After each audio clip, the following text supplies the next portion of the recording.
अब चरक में 3 प्रकार के धूमपान बताए गए हैं: प्रायोगिक, स्नेहिक और शिरोविरेचनिक।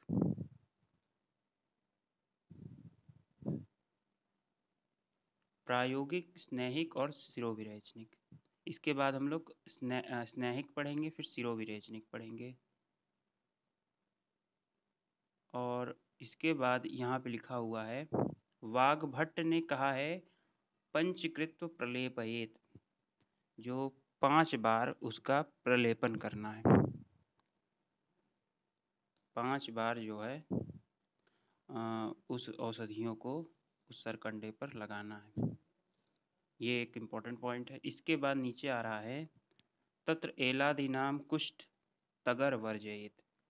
जो पिछले क्लास में लोग बताए थे कि कुष्ठ और तगर को वर्जयेत किया जाता है, मतलब इनका जो है शिरोविरेचन में प्रयोग नहीं किया जाता, मतलब इस धूमपान में, क्योंकि ये जो है मस्तिष्क को नुकसान पहुंचाता है। और सरकंडा जो है 12 अंगुल का होना चाहिए। चरक में सरकंडे की लंबाई नहीं बताई गई है, लेकिन सुश्रुत में सरकंडे की लंबाई 12 अंगुल और उस पर कितना लगाना है, 8 अंगुल, ये बताया गया है। इसके बाद आप आगे बढ़िए। इसमें मुख्य पॉइंट ये आ रहे हैं कि वसाघृत मधुचक्षी, ये मोम होती है, और मधुरक आदि उत्तम, ये स्नेहिक धूमवर्ती बनाने की विधि बताई जा रही है। तो वसा जानते हैं, ये चर्बी को कहते हैं। घृत, मोम, मधुरक आदि उत्तम जीवनी गण औषधियों से युक्त पूर्वक स्नेहिक धूमपान बनाने की विधि, धूम का सेवन करना चाहिए। ये तो हो गई स्नेहिक। अब शिरोविरेचनिक। स्नेहिक जो वर्ती है वो बॉडी में स्नेहन करेगी, वात का समन करेगी, कफ की वृद्धि करेगी। इसके बाद है अपराजिता शिरोविरेचनिक धूम। तो ये जो है शिरोविरेचनिक धूम है। तो अपराजिता, श्वेता, आप लोग अपमार्ग तंडुली अध्याय में पढ़े हुए हैं, श्वेता, ज्योतिषमती। इसमें हरिताल और मनःशिला जो है ये रस औषधि है, इसको नोट डाउन कर लीजिए। रस औषधि, हरिताल और मनःशिला का भी प्रयोग तीक्ष्ण अंजन यानी तीक्ष्ण शिरोविरेचन धूमपान के रूप में प्रयोग किया गया। और तेजपत्र, अगर जो है प्रयोग कर सकते हो, लेकिन तगर को प्रयोग नहीं कर सकते। कूट और तगर को वर्जयेत सुश्रुत ने बोला है।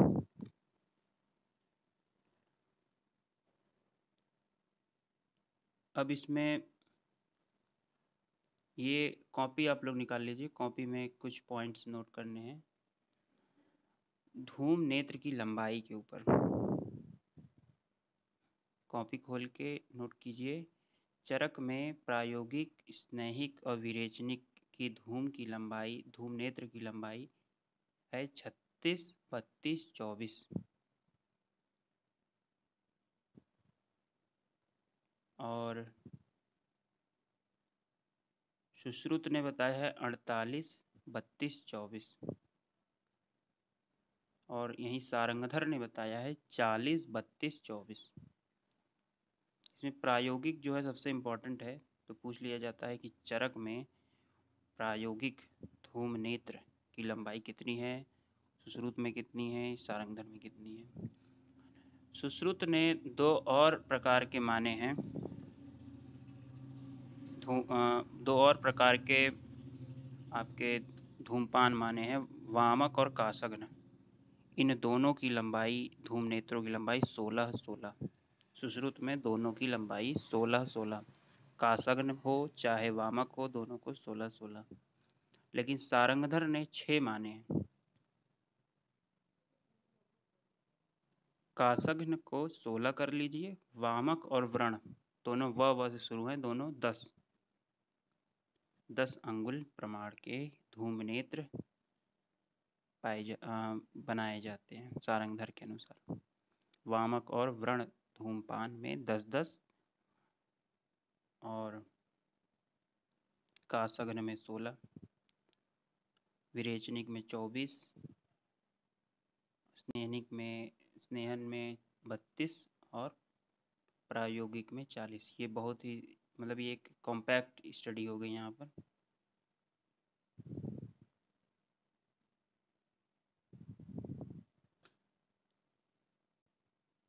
इसके बाद आगे आप आ रहे हैं, धूमपान से लाभ क्या होते हैं। तो ये है मेडिकेटेड धूमपान है जो आजकल प्रचलित है। धूम्रपान उस तरह की इसमें कोई बात नहीं है, औषधीय धूमपान है। इसके बहुत सारे लाभ हैं। तो पहली लाइन में है गौरवम शीर्षशूलम पीनस अर्धाव भेदक। किसी किसी का देखिए आधा सिर दर्द होता रहता है, तो उनके लिए है। पीनस रोगों के लिए, पीनस जो है लंबे समय तक जो जुखाम हो जाता है, क्रोनिक राइनाइटिस। सिरहशूल सिर में दर्द, भारीपन, ये जो है धूमपान के लाभ है। मतलब इनको मतलब समन कर देता है, इनको शांत कर देता है। और भी बहुत सारे फायदे गिना रहे हैं। कान और नेत्र का शूल, मेनली इसमें जो है कफ दोष और वात दोष का समन होता है। पित्त की वृद्धि तो नहीं करता है ज़्यादा, बट इन दोनों का समन अच्छा खासा करता है। तो इसमें श्लोक में एक लिखा हुआ अंडरलाइन, खालित्यम पिंजरत्वम च केशानाम पतनम तथा, मतलब खालित्य, पालित्य और पिंजरत्वम में भी इसका बहुत ही योगदान है।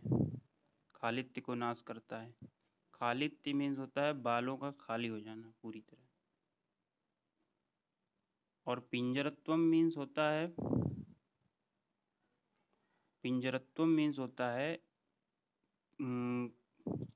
केशों का जो पीला हो जाना और केशों का गिरना। जो इंद्रलुप्त की समस्या होती है वो केशों का गिरना, इंद्रलुप्त में छोटे बाल के गुच्छे निकल आते हैं। इसके बाद लिखा हुआ है न च वात कफात मनो बलिनो यो जत्रुजा ऊर्ध्व जत्रुजा, मतलब कि ऊर्ध्व जत्रुगत विकारों के लिए आपका धूमपान एक श्रेष्ठ प्रयोग है। अब बता रहे हैं प्रायोगिक धूमपान के 8 काल। इसमें रटने की कोई बात नहीं, एमडी में इतना ही पूछता है कि चरक में प्रायोगिक धूमपान की कितने काल वर्णित हैं। तो 8 काल। जैसे स्नान करने के बाद ले लीजिए, भोजन करने के बाद, वमन करने के बाद, छींक आने के बाद, दातौन करने के बाद, नस से लेने के बाद, अंजन लगा लेने के बाद, निद्रा से उठने के बाद, ये सब 8 टाइम है। भेल संहिता में भी 8 ही माने गए हैं। अब यहाँ पर एक ट्रिक आ रही है, विप्रास। विरेचनिक और ये है विरेचनिक, प्रायोगिक और स्नेहिक। तो सुश्रुत में 12 काल माने गए हैं। नोट कर लीजिएगा, सुश्रुत में 12 काल माने गए हैं, विरेचनिक में 3 और प्रायोगिक में 4, स्नेहिक में 5। वहीं चरक में 8 माने गए हैं, 3, 2, 1। वाग्भट में 5, 8, 11 माने। ये एक ट्रिक है, इसको नोट कर लीजिए, ये वेरी इंपॉर्टेंट है। जैसे कि अगर आपको विरेचन देना, विरेचनिक धूमपान कराना है तो 5 कालों का विवरण दिया गया है वाग्भट के अनुसार। सुश्रुत ने 3 ही बार बताया है और चरक में 3 बार।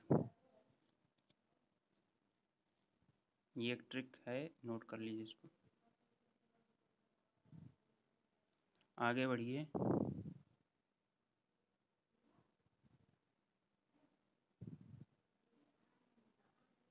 यहाँ से अये कालेषु कहने से स्पष्ट है कि रात्रि में धूमपान नहीं करना चाहिए। प्रायः स्नेहिक धूम वात विकारों में दिन में इन्हीं समयों पर एक बार पिया जाता है। स्नेहनो वातम शमयति स्नेह धूप। वैरेचनिक धूम दिन में इन्हीं 8 समयों में 3-4 बार करना चाहिए। अब इसके बाद आगे बढ़ रहे हैं।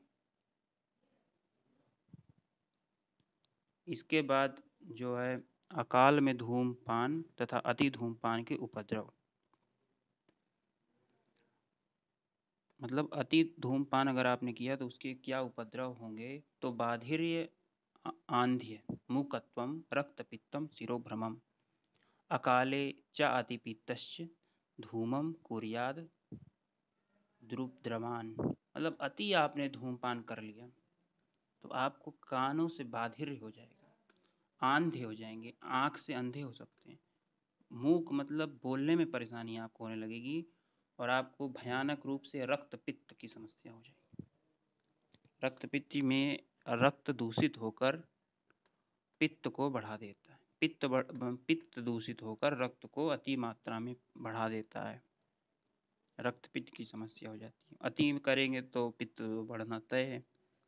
और जब भी पित्त बढ़ेगा तो भ्रम, शिरोभ्रमम, बाधिर्यम, आंध्य, मूकत्वम, रक्तपित्तम, शिरोभ्रमम, याद रखने वाले श्लोक है।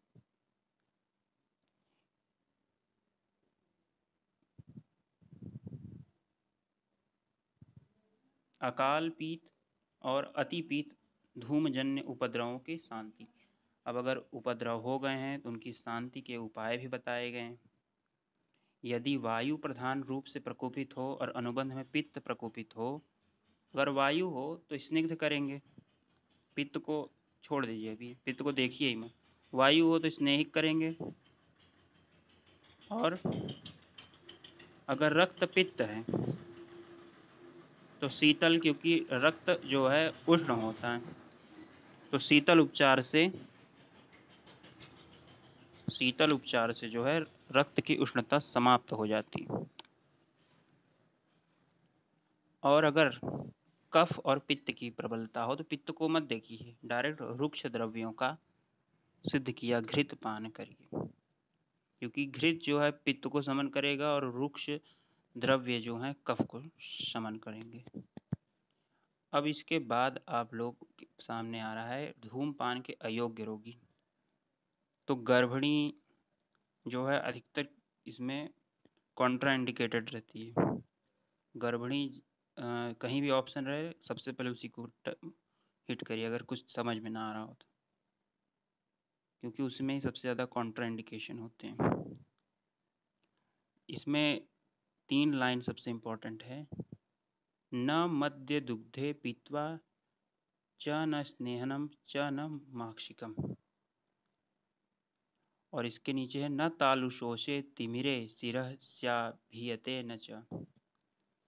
और इसके नीचे वाले लाइन में है न शंख के न रोहिणियाँ न मेहे मदाते, न शंखक रोग में, न रोहिणी रोग में, न प्रमेह में, न मदात्य में, न तालुशोष में, न तिमिर में। तिमिर जो है कैटरेक्ट को कहते हैं,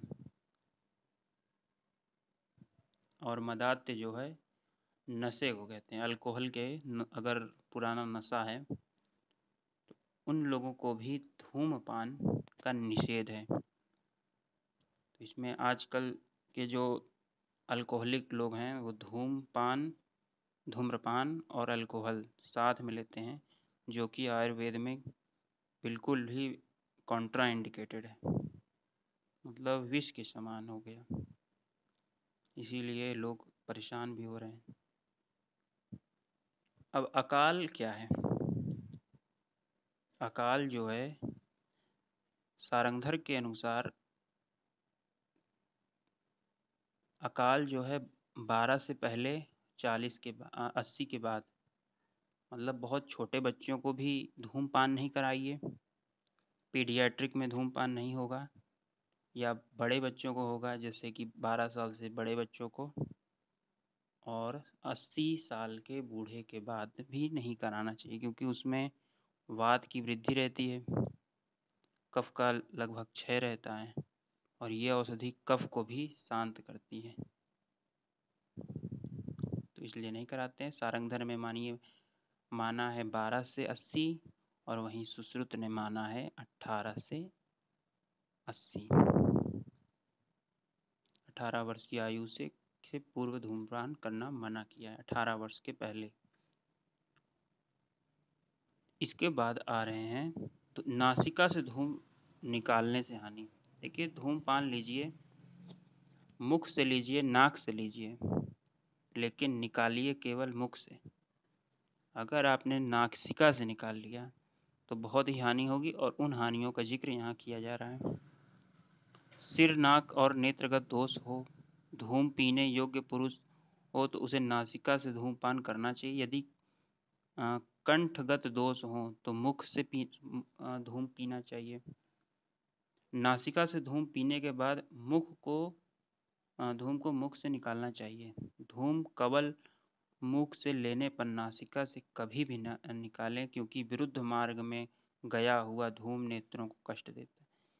इसमें नेत्र जो हैं हिंस्यादि चक्षुषी, धूमो हिंस्यादि चक्षुषी, प्रतिलोमो गतो शाशु हिंस्यादि चक्षुषी, मतलब चक्षु इंद्रियों को बहुत ही घातक इसमें परेशानी होगी अगर आपने नासिका से निकाल लिया। अब ऊपर बताया जा रहा है कि अगर ऊर्ध्व जत्रुगत में नाक के ऊपर रोग है, नाक के ऊपर में ब्रेन में रोग है, आँख में रोग है, तो नाक से लीजिए। अगर मुख के नीचे है, जैसे गले में है प्रॉब्लम, तो मुख से धूमपान का सेवन कीजिए।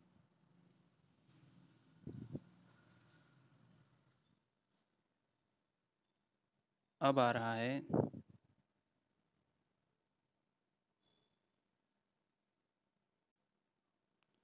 नाक से धूमपान करने की विधि। बस नाक से ऐसे बैठकर, ये कोई बहुत बड़ा इम्पोर्टेंट क्वेश्चन नहीं है।